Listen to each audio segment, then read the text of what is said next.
Es un bálsamo de vida, quien ha encontrado uno, ha encontrado un tesoro, un amigo fiel, no hay ningún precio que lo pague, un amigo fiel. Es un regalo del Señor. Muy buenas tardes a todos nuestros oyentes, nuestros televidentes en cualquier parte del mundo en el que se encuentren. Tenemos otro programa de este viernes, un programa dedicado especialmente a la juventud, a los niños, a los jóvenes, pero también a la familia que tiene tantas falencias en este mundo moderno y en el cual no se le permite o no hemos aprendido a adaptarnos a las circunstancias del nuevo orden, de la nueva generación, de los nuevos hijos, porque nuestros hijos son distintos a como éramos nosotros, porque nosotros no tuvimos la gestión ni la dirección de un computador que se termina siendo lo más importante en esta actualidad. Sí es muy útil, pero se debe utilizar para las cosas buenas. Tenemos invitados especiales y también, antes de darle esta introducción al tema, quiero saludar a mi compañera Liliana. Buenas tardes. Hola Ramón Eduardo, ¿cómo está? Gracias, muy amable. Nos bien. Dicen que en Bogotá ha llovido estos días y en Canadá ya está el otoño. Días fríos pero colores hermosos. Y así queremos pues transmitirle esa alegría que hay en nuestro corazón y con nuestro invitado especial y la invitada especial. ¿A quién nos tiene hoy Ramón Eduardo? Yo tengo de mi lado a María Cristina Amaya. Ella es licenciada en preescolar, licenciada infantil y pues está también en la capital de la República de los Colombianos. Ah, y yo tengo un paisano. Ah, un paisano, sí. Sí, el padre Javier Alexis Agudelo. Buenas tardes, padre, ¿cómo se encuentra? Hola Liliana, hola Ramón Eduardo, ¿cómo están ustedes? Un saludo muy especial desde la ciudad capital de Colombia. En estos momentos estamos en una lluvia pues, intensa, de pronto, pero con ese calor humano que siempre caracteriza a todos los colombianos para poder participar de estos programas que indudablemente buscan es que crezcamos, que nos informemos, para que de esa manera pues tomemos criterios realmente muy sólidos frente a lo que está pasando en la humanidad en estos tiempos. Pues saludemos entonces a María Cristina Amaya. María Cristina, muy buenas tardes. Gracias por regalarnos este tiempo para compartir con las familias. Con mucho gusto, Ramón y Liliana. Buenas tardes. Padre Javier, buenas tardes. Buenas tardes, María Cristina. Y perdóneme, pero ¿podría hablarnos un poquito de su currículum? Porque necesitamos un especialista en jóvenes y niños en este programa hoy. Cuéntenos. Bueno, yo tengo muchos años de trabajar con niños de primera infancia y en formación de docentes para primera infancia, en trabajo con familias, con docentes. Tengo una maestría en desarrollo educativo y social, entonces eso me ha permitido ir en diferentes ciudades del país a cualificar docentes en diferentes aspectos, sobre todo como en la parte humana que les compete a ellos para su trabajo con los niños en comunidad con las familias. Bien, María Cristina, el primer tema de hoy es la autoridad de los padres. ¿Cómo hacemos nosotros para ser autoridad en la familia sin que nos conviertan en enemigos o sin convertirnos en enemigos de nuestros hijos?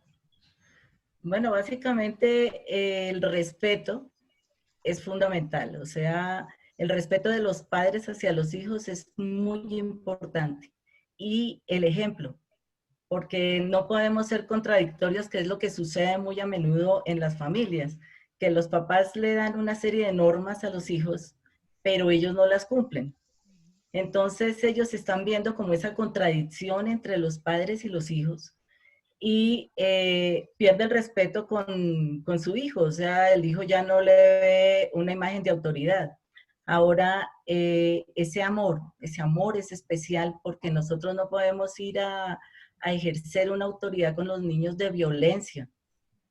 El amor, el cariño, el respeto, el empezar desde cuando son pequeñitos en fijar normas que se cumplen, porque es que uno de los problemas que tenemos nosotros es que fijamos normas, pero cuando está la visita no se cumplen, cuando estamos fuera de casa no se cumplen, y entonces en ese momento viene la contradicción. El niño puede leer perfectamente eso, y entonces el niño sabe que cuando está la visita puede hacer lo que quiera, o que si están por fuera de la casa en un centro comercial, entonces puede hacer una pataleta o hacer lo que él desee, porque la mamá no va a decir nada por temor a lo que digan de mí. Entonces, debe ser la coherencia, una coherencia entre las normas que se fijan, la forma como se dirigen a los niños con absoluto respeto y el ejemplo. Eso pensaría yo que es lo fundamental. Sí, María Cristina, totalmente de acuerdo. Y después de escuchar lo que dice María Cristina, yo creo que teníamos que darle también un enfoque como desde la parte moral, espiritual, ética, religiosa, bueno, no sé, porque esos campos ya es terreno del padre Javier. Padre, ¿y usted qué opina? Bueno, yo pienso que la maestra en este sentido, experta en ese campo, pues nos ha dicho, yo pienso que es una de las cosas fundamentales que indudablemente se ha estado perdiendo en estos tiempos. Yo diría que la cuestión de la autoridad de los padres ha entrado como en un periodo de crisis, en el sentido de que ha habido como una ruptura epocal, de un tiempo en que de pronto la educación era un poquito más rígida, más fuerte, a un tiempo en que los papás de estos tiempos se han dicho de manera muy particular, yo no quiero que mi hijo sufra lo que yo sufrí, y entonces se dieron un poco como a las anchas, y eso, digamos, ha tenido como consecuencia de que los papás pierdan autoridad frente a los hijos. Y se nos olvida de manera muy particular que esa autoridad de los papás frente a los hijos es una autoridad indudablemente connatural al rol que ellos tienen como padres de familia. Yo les, digamos, el enfoque que les doy no es solamente desde el punto de vista espiritual, sino también incluso desde el punto de vista canónico.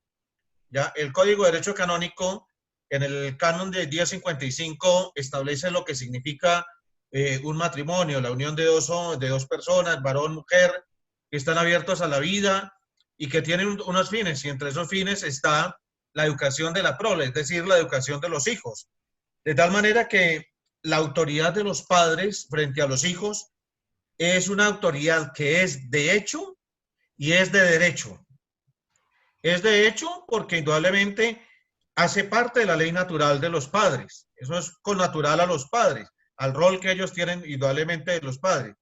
Y es de derecho porque es una responsabilidad, es una obligación que los padres tienen, no solamente en la parte religiosa o en este sentido, en la parte canónica, sino también en la parte civil. Los padres son responsables de la educación de los hijos y ustedes saben muy bien, hay países donde determinan leyes que si los padres no asumen esa educación como tal, pues indudablemente tienen que sufrir algunas consecuencias jurídicas, tienen que sufrir algunas consecuencias como incluso hasta cárceles. Hoy indudablemente pues nosotros estamos en esa circunstancia. Por eso cada país indudablemente va a determinar cuáles son las reglas de juego desde el punto de vista jurídico en sí. Pero esto indudablemente está contemplado en toda digamos, la vida de los padres, pero que también hace parte de la Declaración Universal de los Derechos, de los Derechos Humanos, desde que se empezaron a crear, es decir, en el año 1948, jurídicamente los padres deben asumir esta responsabilidad con toda entereza, pues obviamente porque ellos son los principales responsables de esa educación que tienen que impartir en sus hogares. María Cristina, se dice que a los hijos se les promete algo y se les debe cumplir. pero lo que se les debe cumplir es la orden que se les da, obligarlos a cumplir la orden que se les está dando. Pues es que los papás fijan las normas, como dice el padre Javier, a ellos es a los que les compete fijar las normas y las reglas del juego, por decirlo así. No es a los hijos como sucede hoy en algunos lugares, donde los hijos son los que empiezan a fijar las reglas del juego. Entonces, si usted no me deja salir, entonces esto o lo otro. O sea, no. Los que manejan el hogar son los papás. O sea, no son los hijos. Los hijos están allí aprendiendo y los papás están direccionando. Pero el diálogo es fundamental. O sea, en una familia el diálogo es muy importante, que la norma quede comprendida, o sea, que el niño comprenda exactamente de qué se trata la norma, para que luego no haya ambigüedades en el momento en que se violó la norma, el niño sepa exactamente qué fue lo que pasó. Porque a veces el papá cree que el niño la entendió de otra manera y entonces cada uno actúa desde donde la comprendió. Entonces la idea es que sí se comprenda y la idea es que cuando se comete la falta o se viola la norma, entonces se puedan sentar y haber un diálogo donde la persona entiende exactamente por qué es que debe asumir la consecuencia de algo que infringió, de algo que no cometió. Por ejemplo, un niño pequeñito puede guardar sus zapatos en el closet, en el lugar donde se corresponden los zapatos. Y un día no lo hizo. Entonces el papá lo llama al orden, le dice, bueno, ¿qué pasó? Y puede escuchar las causas y los motivos por los que sucedió, pero si había establecido una norma al respecto de eso, debe cumplirla. O sea, el día que tú no arregles los zapatos, sucede esto, te quedas sin postre, por ejemplo, o algo por el estilo. Entonces el niño aprende que las causas tienen consecuencias. Porque es que uno de los problemas es que, por ejemplo, un niño se golpea contra una silla, un pie, y la mamá viene y golpea la silla y le dice, silla tonta. Y entonces el niño aprende que él no es el causante de las cosas, sino un tercero. Siempre le está asignando a otro la culpa y nunca asume su propia responsabilidad. Entonces necesitamos que esas cosas queden muy claras cuando estamos trabajando con los niños, porque los niños están aprendiendo y ellos aprenden más rápido de lo que nosotros los adultos creemos. Entonces es mejor ser muy coherentes en lo que estamos diciendo como papás y también practicar el perdón, o sea, que ellos aprendan, sí, yo te perdono, yo no estoy quedándome, o sea, no es que no te quiera, no es que, pero tú sabías que si esto sucedía, esto pasaba. Y es lo que va a pasar. Y yo te sigo amando completamente, pero yo tengo mi responsabilidad de educarte, entonces con todo mi amor vamos a cumplir lo que se había dicho. Padre, y María Cristina acaba de decir algo que me llama mucho la atención, que vivimos en nuestra sociedad, el culpar a terceros y nunca darnos cuenta de nuestras propias responsabilidades. ¿Qué nos tiene para decir con respecto a ese punto? Claro que sí, eso ha sido prácticamente también parte de la naturaleza del hombre. Si nosotros, por ejemplo, vamos a mirar en las Sagradas Escrituras, el libro del Génesis en el capítulo 3, cuando se habla del pecado, fíjense que no hay como esa tendencia y no hay esa capacidad por parte del ser humano de decir, sí, yo soy responsable, sino que por el contrario, no. La mujer que tú me diste como compañera me ofreció y comí, ¿ya? Y le hice también a la compañera, bueno, no, fue la serpiente la que me dio y entonces la que me sedujo y yo prácticamente comí. Entonces, esa tendencia de buscar siempre responsables en un tercero tiene indudablemente una implicación muy grande en la, digamos, en la formación de los infantes, porque para ellos indudablemente no hay un sentido de culpabilidad, por un lado, y por otro lado, no hay un sentido de la responsabilidad de lo que se hizo.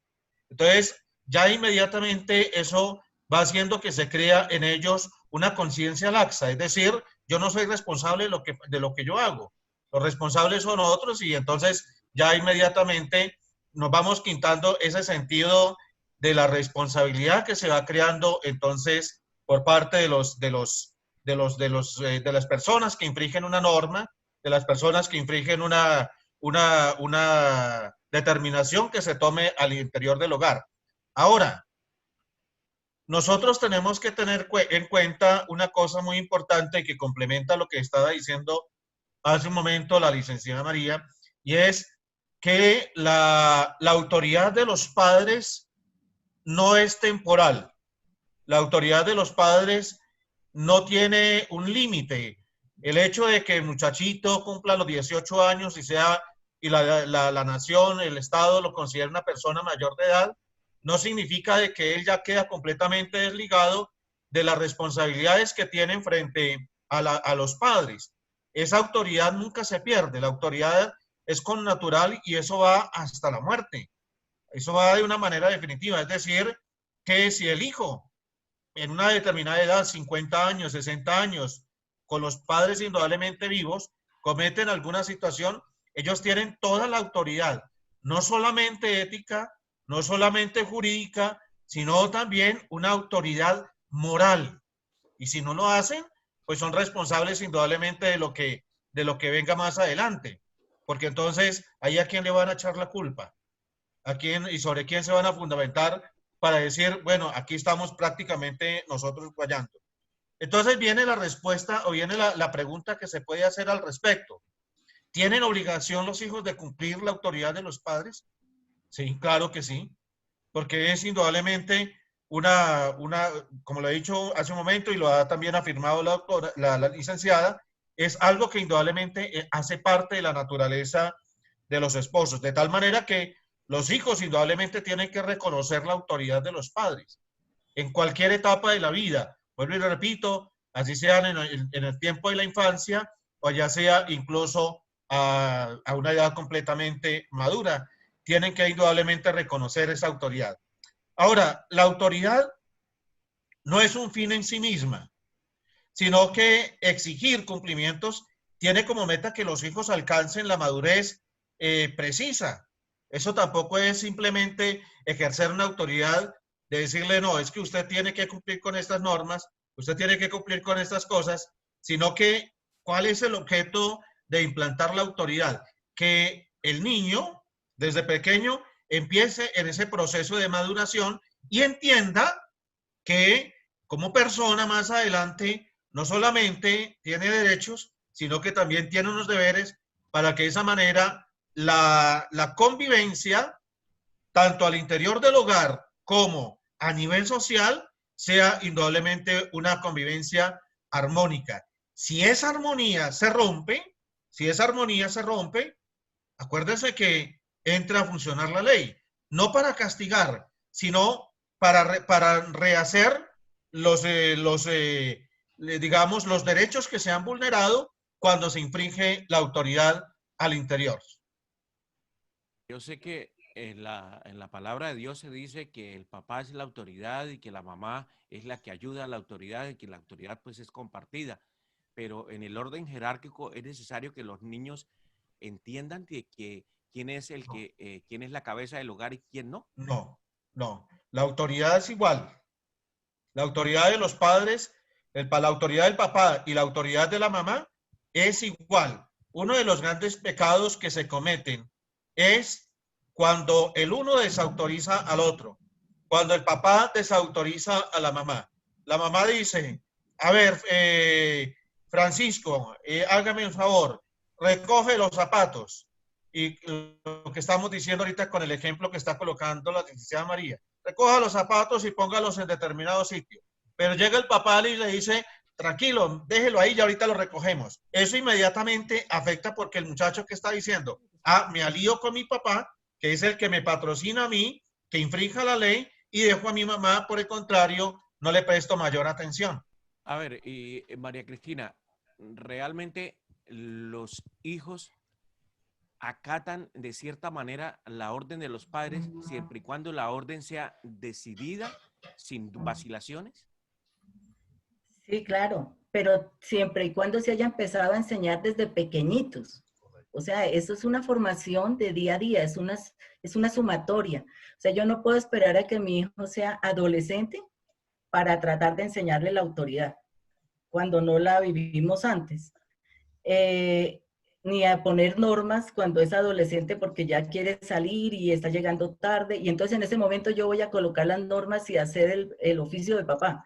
O sea, no, ese ya no es el momento. El momento es desde pequeñitos y obviamente no mandar mensajes equivocados. O sea, tu tonalidad de la voz debe ser firme, no es gritando ni condescendiente, o sea, no es una voz acariciadora de, ay, mi amor, entonces infringiste la norma, ay, ¿cómo así? No, porque el niño obviamente se le están mandando una ambigüedad de mensajes, ¿sí?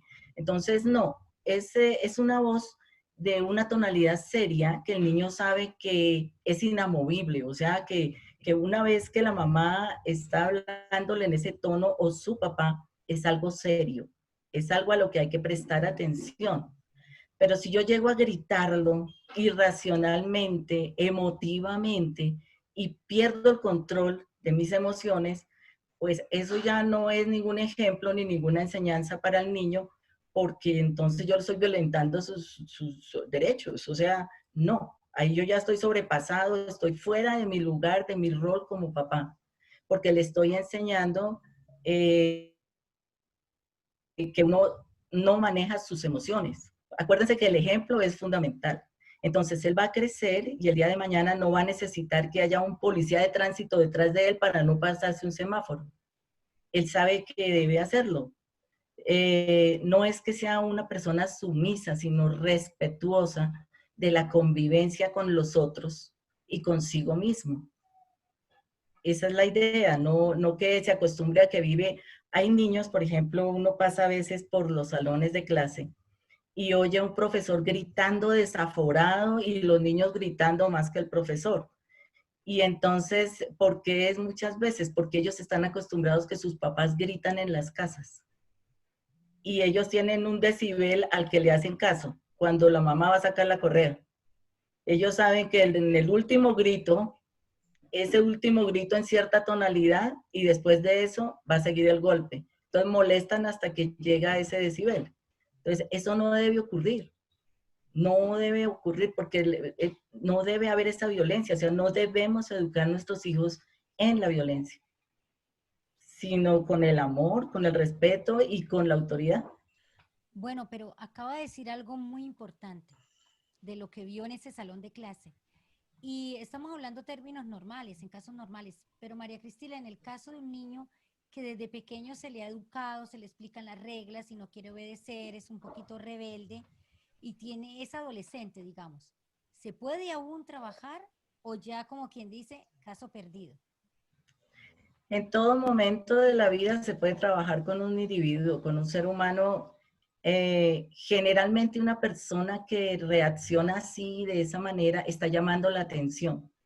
Está llamando la atención porque antes no se le prestó, porque en su casa de pronto no le prestan atención, porque no se le ha dado el amor suficiente, porque ni siquiera él se ama a sí mismo. Entonces tiene que manifestarse de alguna manera, entonces golpeando a los otros niños, molestándolos, dañando las cosas y tiene que luchar, o sea, lucha por llamar la atención, por hacer alguna cosa. Estos muchachos de ahora, adolescentes, son unos rebeldes sin causa, pero es que también en su hogar tampoco conocieron a Dios.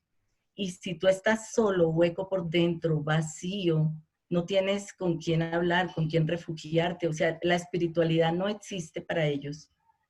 Es muy difícil para ellos poder comprender el amor, porque su amor se convierte en los juguetes que le regalaban, en la plata que le dan, en el carro del papá, pero no en un amor real, verdadero. Entonces, toca empezar a hablar con ellos, a llegar a ellos, a reeducarlos, diría yo, de sensibilizarlos de esa soledad y como de ese desencanto que tienen del adulto. Padre Javier, resulta que ahora de este mundo moderno, me decía un amigo que él, que me pedía consejo, me preguntaba, vea, yo tengo un grave problema. Antes yo le hacía caso a mi esposa y ahora le tengo también que hacer caso a mis hijos. Esa falta de consistencia un poco en la autoridad de él puede generar de que los hijos tengan como ejemplo, los hijos hombres me refiero yo, tengan como ejemplo más a la mamá que al papá, lo cual no es lo correcto ni lo normal, y eso puede generar desviaciones en la personalidad? Claro, porque de una u otra manera la persona que más incide en la vida del otro es el que se convierte en referente. Es decir, si en este momento la esposa es la que tiene la autoridad, pues seguramente a quien la van a respetar es a ella. Eso sí, téngalo usted por seguro. Y mientras que por el tanto no le van a respetar la autoridad al padre porque no lo ven una persona como tan firme, no lo ven una persona que sea, digamos, como que se haya reafirmado en sí misma, sino que es una persona completamente vacilante. Yo frente a eso, yo resaltaría que al menos existen 9 puntos donde los hijos no le aceptan a la autoridad a los padres, y que seguramente son puntos que considero que son muy actuales y que indudablemente han hecho que se pierda esa relación entre los padres y los hijos, al punto que antiguamente le decían a uno, tú vas a enseñar a tu papá a ser papá, y entonces hoy los hijos se van a tener que decir, sí, me va a tocar enseñarle a mi papá a ser papá porque no sabe desempeñar el rol que tiene dentro de la casa. Y eso indudablemente no solamente por el factor de la persona humana, sino porque, pues indudablemente hoy tenemos la situación de que estos roles de padres se asumen a manera de fuego. No hay una perspectiva, digamos, de mirar el rol de los padres como dentro de un proyecto de vida. Y hoy prácticamente yo diría que si hacemos un porcentaje en estos tiempos, yo diría que el 40% del rol de padres hoy es por accidente, ¿ya? Es decir, porque de pronto no se cuidaron durante una relación, entonces quedaron completamente embarazados y les toca asumir ese rol de una manera un poco como abrupta. Pero volviendo a los puntos que yo considero que son importantes, que se tengan en cuenta, que es donde los hijos no aceptan la autoridad de los padres. El primero es cuando existe una fuerza o una situación externa, ajena o no a los padres, que los hijos aprovechan para eludir la autoridad, ¿ya? Estamos, por ejemplo, en el caso de los divorcios. Los divorcios son un problema inmensamente grande, donde los padres empiezan a perder la autoridad sobre los hijos, porque los hijos se vuelven una bandera discutida, unos para acá, otros para allá, y eso prácticamente como que es algo que se vaya. Entonces, aquí, ¿quién tiene la razón? Aquí, ¿quién tiene la autoridad? Ven los hijos que no tienen ninguno la autoridad y por eso pierden completamente la autoridad. Cuando la autoridad de los padres es impuesta de una manera violenta, a mí me parecía muy interesante lo que decía la licenciada ahorita hace un momento, que la autoridad no es fuerza, no es una fuerza impuesta, no es una fuerza que indudablemente se tiene que llevar de una manera abrupta. Tal vez eso existió, yo diría que entre hacia los finales de los años 70, que existía como esa fuerza por parte de los padres, no es que tienes que hacer esto, y si no, pues ahí fue, ¿no? Existía la famosa regla, la ley entra con sangre entra, y eso indudablemente pues lleva a tener una autoridad de miedo, no de respeto, de miedo, porque mis papás hacían indudablemente una fuerza abrupta sobre la persona. El otro es cuando los papás se vuelven intolerantes, que es lo que decía ahorita la licenciada. Es decir, cuando estábamos diciendo que no hay como esa capacidad de que los dos se pongan de acuerdo y vamos a establecer estas reglas. Indudablemente, cuando empieza ya uno a ceder frente a eso, pues los hijos indudablemente son muy sagaces en ese aspecto, y lo que decía ahorita la licenciada, pues ellos van a saber manipular esas situaciones porque ellos saben jugar muy bien. Ellos son unos especialistas, los niños son unos especialistas en saber leer esta situación de los padres. Y eso lo van a manejar a lo largo de toda la vida. Cuando la autoridad de los padres no está perfectamente clara y definida, ¿ya? Es decir, cuando de una u otra manera usted le dice al hijo, no, es que aquí se hace esto, aquí se hace esto. Mire, yo tengo en ese sentido, pues no quiero de pronto hacer tanto realce a esto, a los otros puntos, pero yo me acuerdo antiguamente, uno se iba, por ejemplo, a rumbear y a uno le pedía el permiso a los papás, aparte que uno tenía que ganarse el permiso durante el transcurso de la semana, ¿ya? Y uno se iba a rumbear y entonces le decían a uno los papás, bueno, ¿a qué horas va a llegar? Y uno le decía, pues uno sabía que no se podía pasar de las 12 de la noche. Entonces, no, yo llego a las 12 y le decían a uno, ni un minuto más, ni un minuto menos. ¿Ya? Hoy día, por ejemplo, los muchachos salen a rumbear. ¿A qué horas vas a llegar, mijo? No sé. Ah, bueno, ni un minuto más, ni un minuto menos. Es decir, no hay estipulado esos límites que nosotros hemos estado insistiendo, de tal manera que cuando esos límites no se enmarcan, indudablemente los papás pierden indudablemente la autoridad sobre los hijos. Las otras autoridades que se pierden es cuando se pierde la capacidad intelectual. Hoy los hijos indudablemente tienen acceso a mucha información, tienen más capacidad de conocimiento que los papás y por eso muchas veces se basan en eso para aplastar. Yo diría ahí como para opacar a los padres y es que tú no sabes, es que tú no entiendes, es que tú no estás en la onda, es que tú no estás en el tiempo, es que tú no estás en estas circunstancias, de tal manera que aquí el que sé soy yo. Y eso indudablemente es perjudicial. Es perjudicial porque indudablemente pues puede que los papás no tengan el conocimiento, pero cuando se hace esa premisa, indudablemente los hijos empiezan a marcar ya otro rumbo distinto. Entonces yo pienso que una de las cosas interesantes que aquí es necesario como tratar de resaltar es la importancia que los papás sean muy bien consecuentes con la autoridad y que indudablemente frente a eso también se tenga claro que aquí hay unas normas, lo que decíamos hace rato, y hay unas normas que se tienen que cumplir. El día que usted deje pasar una norma en la casa, mi hermanito, siéntese a llorar. Siéntese a llorar porque ya indudablemente usted empieza a perder la autoridad. Y como tercera medida, yo diría, es necesario que se establezcan los límites. Los límites son importantes. ¿Ya? Cuando no hay límites, aquí prácticamente actuamos sin Dios y sin ley. Yo agregaría tal vez Sí, que no es que pongamos una infinidad de reglas. Correcto. No debe haber un montón de reglas, sino unas pocas, pero muy claras y que se cumplen o se cumplen. O sea, en esta casa se cumplen. Y sucede, por ejemplo, con los adolescentes o los veinteañeros, cuando llegan a la casa y quieren llegar a la hora que quieren o venir un día sí y otro no, o hacer ese tipo de cosas. Entonces le dicen, mira, esta es la casa de tus papás y aquí hay estas reglas. Si quieres estar aquí, cumples las reglas. El horario de entrada es este, el horario de salida es este, tu cama debe quedar aseada de esta manera, nos levantamos a esta hora y esas son las reglas de la casa. Y nosotros todavía estamos aquí y son nuestras reglas. Si no te parecen, puedes irte, porque ya es un muchacho de 20 y tantos años que quiere venir a imponer las reglas sobre sus papás, que de pronto ya son mayores y entonces vienen a desplazar a sus padres de su propia casa y de su propio rol de padres. Entonces lo que decía el padre Javier es muy importante, o sea, el rol no se pierde. O sea, ser papá y ser mamá será toda la vida hasta que fallezcan. Y así el hijo se case, así tengan nietos, así pase lo que pase, seguirá siendo el papá y la mamá con la misma autoridad.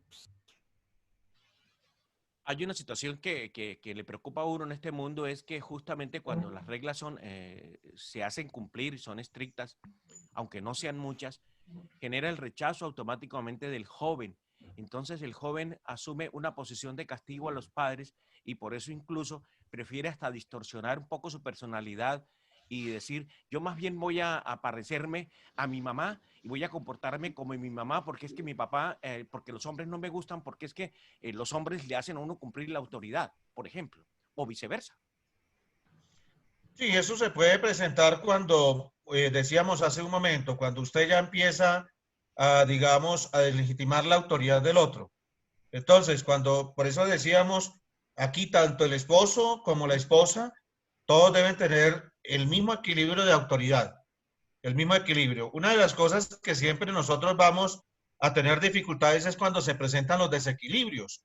Cuando hay desequilibrios, uno siempre empieza a marcar partidos. Ah, no, me quedo con mi mamá porque mi mamá es mucho más dócil, es mucho más factible, o me quedo con mi papá porque mi papá no es tan drástico, mi papá me entiende, porque mi papá me comprende, porque mi papá esto, ¿ya? Entonces, esa es prácticamente como la situación.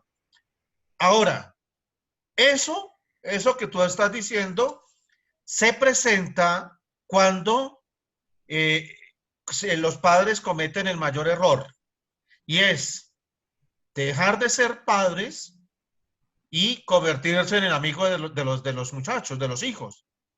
Ese indudablemente es uno de los errores grandísimos, ¿ya? Ustedes indudablemente, los padres, no son amigos de los hijos. Los amigos son personas que indudablemente, por el contrario, me aceptan como soy, porque no conocen indudablemente la realidad que yo vivo. Pero cuando los padres se convierten en amigos de los hijos, ya indudablemente, ya eso empieza a crear una ruptura, sobre todo cuando estamos hablando de los hijos después de los 14. Después de los 14, cuando ya los muchachos empiezan a dejar un poco la pubertad y empiezan a vivir la adolescencia, recordemos que allí es donde se empieza a vivir el tiempo de la rebeldía, la etapa de la rebeldía de los muchachos, y en la etapa también del anarquismo. Entonces, por un lado, porque no quieren indudablemente, son rebeldes, son así, y usted empieza a mirar los signos que se van teniendo, los cambios de parecer, digamos, el cabello largo, la camisa por fuera, el desorden, ya son signos de rebeldía, ¿ya? No significa que esto sea indudablemente o que tenga que ver con la personalidad, ni nada por el estilo, porque de una u otra manera es una rebeldía, es decir, ya voy creando mi propia personalidad, y es bueno, en cierto sentido es bueno, que ellos vayan creando su propia personalidad. Y empieza el anarquismo, entonces no institución, no esto, no aquello, no órdenes, no aquello, y entonces es cuando los padres empiezan a consensuar. Y entonces, en vez de convertirse en padres que tienen la autoridad, entonces se hacen amigos, y entonces, bueno, aquí hablemos y a ver cómo les parece a ustedes mejor. Ese es el error más grande que se puede cometer en esta etapa de los días. Por eso decíamos, y hemos dicho, y hemos sido muy claros con la licenciada en este sentido, y es que los padres no pueden perder en ningún momento de la etapa de su vida el rol de padres educadores, el rol de padres que manejan siempre la autoridad en la casa. María Cristina, una cosa es el amor y otra es la amistad entonces entre los padres y los hijos, ¿no? Es que la amistad, mis hijos pueden tener muchas amistades, pero el amor de los papás es de los papás. O sea, el rol del papá es ser papá, no es ser amigo, porque el chico y la chica van a tener muchas amistades, pero no tienen sino dos papás, un papá y una mamá. Le compete al papá y a la mamá, o sea, yo no puedo ser amigo de mis hijos, y fue una corriente que surgió que nosotros como padres deberíamos ser amigos de nuestros hijos, y fue donde perdimos el año todos, porque al convertirnos en amigos de ellos, entonces no había autoridad, era diálogo, y todo era comprensión, y todo se hacía en consenso porque somos amigos, y entonces si yo decía alguna cosa como autoridad, entonces ellos reclamaban porque somos amigos, ¿cómo así? Si eso ya lo habíamos hablado, tú sabes, tú entiendes, tú comprendes. Y en ese juego de la amistad de los papás, que no nos competía porque es que ellos tienen amigos y amigas, no necesitan más amigos, necesitan es un papá y una mamá. Y justamente estos chicos se pierden muchas veces porque no hubo un papá y una mamá, porque es que ese rol no lo puede asumir otra persona.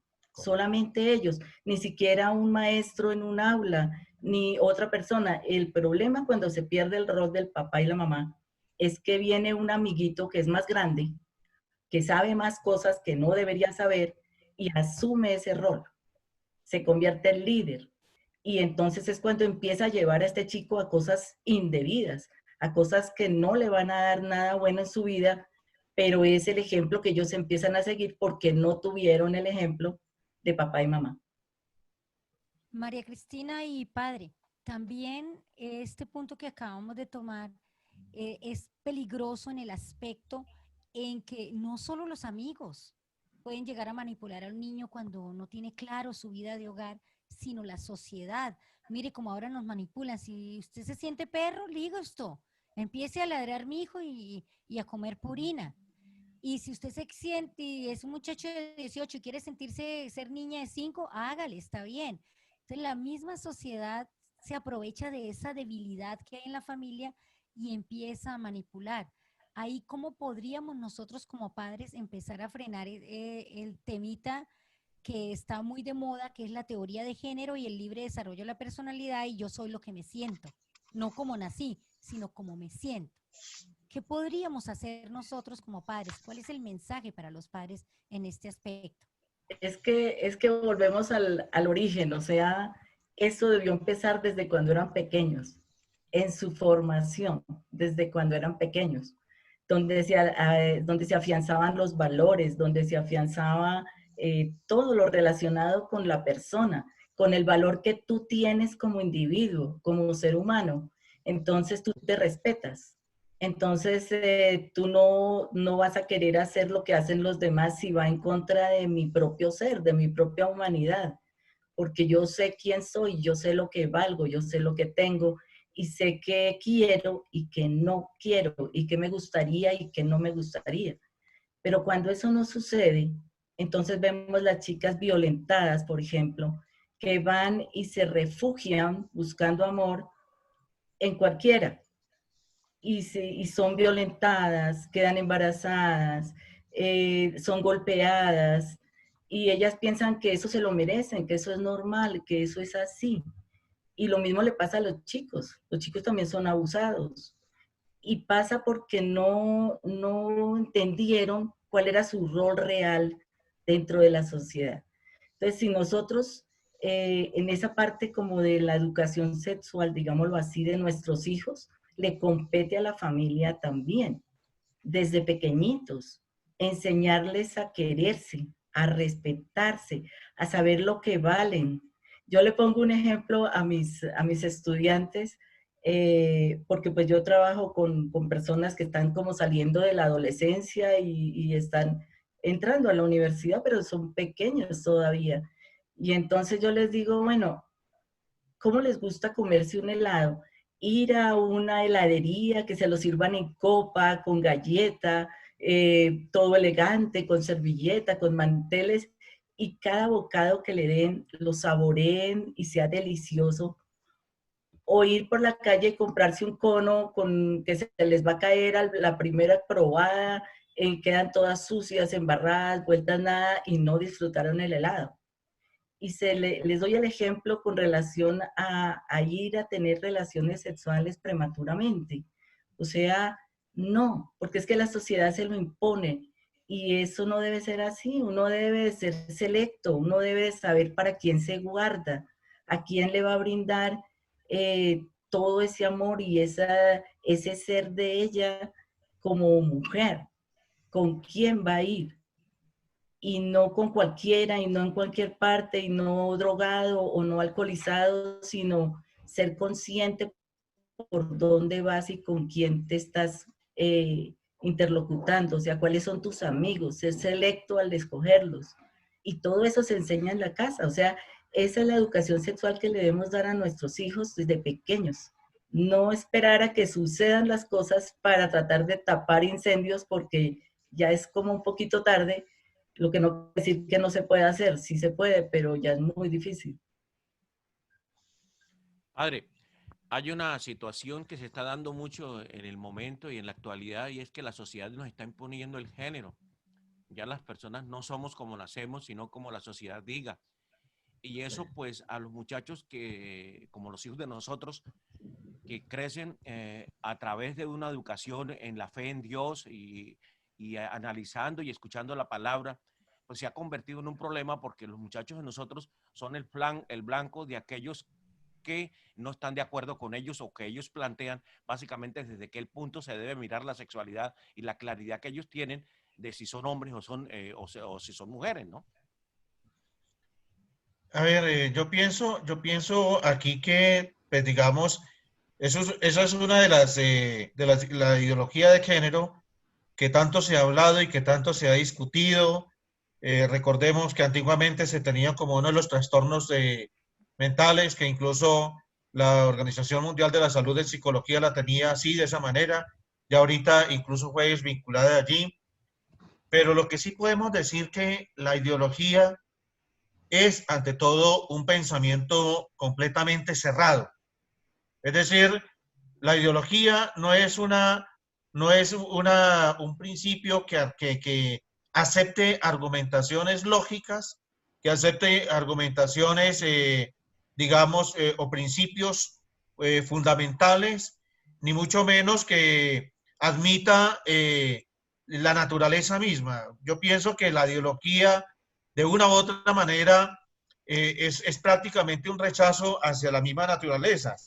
Y como les decía, es una rebelión de la criatura contra la misma criatura. Es decir, es que esta cuestión de la ideología de género es a la vez algo como tan absurdo que incluso el hecho mismo de que la quieran defender, pues la defienden, pero indudablemente ya pierde su propio peso, pierde su propia razón de ser, porque de una u otra manera nadie puede ir contra natura, y eso es indudablemente un principio antropológico que indudablemente nadie puede cambiar. Es decir, nosotros nacemos con los cromosomas XY, y eso no lo puede alterar nadie, ni siquiera la cultura, ni siquiera la sociedad. Ya, así, a pesar de que hoy tengamos nosotros toda esa cantidad, toda esa gama digamos, de formas de identificarnos con el género, ¿no? El género es solamente, son dos, masculino y femenino. No existe otro géneros, no hay términos medios. Y lo voy a, digamos, como a utilizar, y tal vez utilice un argumento un poco como ilógico, ¿ya? Pero yo pienso que nos puede iluminar un poquito. Antiguamente, sobre todo cuando era la época de los 80, que pasamos un poco de todo ese mundo del rock and roll, de todas esas cuestiones, siempre prevaleció mucho digamos, los atuendos en cuero. Después, digamos, por la cuestión de mucha más práctica, ya las cuestiones no eran en cuero, sino que eran en la famosa cuerina. Pero la gente no decía que era cuerina, sino que decían que eran semicueros. Y entonces uno dice, ¿de cuándo aparecieron las semivacas? ¿Ya? Es decir, ya nosotros inmediatamente, cuando empezamos a alterar la naturaleza, pues vamos creando un mundo sin ningún principio, sin ningún fundamento, que eso se va deconstruyendo con el mismo tiempo, que se va deconstruyendo con la misma situación. Entonces, pensar que digamos que la ideología de género es algo que está sujeto a la sociedad, y que la sociedad es la que me impone a mí y me dice, no, usted tiene que ser hombre, usted tiene que ser mujer, o usted tiene que... Es de las cosas más, digamos, más inicuas que uno puede llegar a escuchar. ¿Quién me impone a mí eso? A mí me lo impone la naturaleza. Y nací hombre y prácticamente me formé como hombre. Una cosa es que después, digamos, no lo acepte, está bien, no la puede aceptar y puede tomar una opción de vida distinta, pero el género es masculino y femenino y punto. ¿Ya? Pero hoy indudablemente ya lo que ha sido la ONU, lo que ha sido, y que es prácticamente como la que más le ha dado cabeza a eso, pues indudablemente se sienten completamente respaldados en normas que se piensa que están por encima del hombre. Eso es una cosa que indudablemente nosotros no tenemos, no tiene ninguna cabida, no tiene ninguna cuestión en la vida del ser humano. Entonces, con base a esas ideologías de género, pues intervienen indudablemente unos cambios profundos que en últimas no es otra cosa más que una manifestación egoísta contra la misma persona. Es decir, de yo no aceptarme como soy ni nada por el estilo, sino es que lo que yo quiero hacer. Eso indudablemente es una manifestación en cierto sentido egoísta. Frente a esto, pues habrán muchas discusiones y seguramente si escuchan este programa, pues van a decir, no, estos están más retrógrados y estos están más pasados de moda. Es que aquí no se trata de que si estamos a la moda o no estamos a la moda. Aquí lo que se trata son de principios antropológicos, principios naturales que le dan indudablemente razón de ser a la misma naturaleza del hombre o de la mujer. Padre, con eso que usted acabó de decir, me parece que esto podríamos manejarlo en otro programa, porque uno podemos explicarlo lo que Es largo el tema. es largo el tema, la parte antropológica, la parte humana, la parte de la ciencia, qué hay detrás de todo eso de la teoría de género, porque también hay grupos económicos detrás, y cómo los papás enfrentar esta situación para explicarle a sus hijos. ¿Se animarían María Cristina y el padre que dentro de 8 días continuáramos con el tema? Pues sí, yo pienso que habría, digamos, podríamos entrar en una conversación muy grande.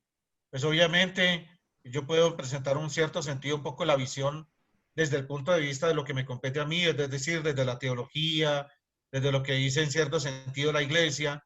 Yo no me puedo meter en un campo, por ejemplo, ya desde el punto desde la pedagogía existe otra postura distinta, ya puede existir otro enfoque diferente, pero yo pienso que aquí tendríamos que también mirarlo desde la psicología. Yo pienso que la psicología, encontrar un psicólogo que también nos puede colaborar mucho con esto, pues nos puede ayudar a tener un consenso todavía mucho más sólido. Y vuelvo y le repito, a pesar de que podamos hablar y dar argumentos de peso, ya sabemos que esa ideología que está muy infundida, que está muy respaldada, pues de pronto no la van a llegar a aceptar, pero yo pienso que sí es elemental que dejemos una postura clara o que dejemos una postura que indudablemente nos ayude a entender de que la ideología de género es en cierto sentido una cuestión más bien impuesta con intereses completamente económicos, con intereses completamente políticos, pero que nada indudablemente tiene que ver con la naturaleza de la persona en sí. Sabemos que el género es masculino, femenino, y ahí pare de contar, ya lo demás, como dicen por allá el Evangelio, es añadiduras que nosotros le ponemos a las cosas. Las mujeres hemos pasado de moda, ni ser papá ni ser mamá tampoco. Esa es parte del resumen de lo que tenemos de este programa. María Cristina, esto también se le mide entonces para seguir tratando un poco más el tema y enfocarnos más hacia lo que es la teoría de género y todas estas ideologías que se vienen planteando en el nuevo orden mundial. Bueno, claro, con mucho gusto. Sí, y vamos a buscar un psicólogo también, porque el padre tiene toda la razón en ese aspecto. Necesitamos verlo de diferentes perfiles, de diferentes tipos de pensamiento de acuerdo a las ciencias, y también nosotros no podemos dejarlo solo a la espontaneidad. Tenemos que educarnos con respecto a esta teoría de género. Nosotros como padres me refiero.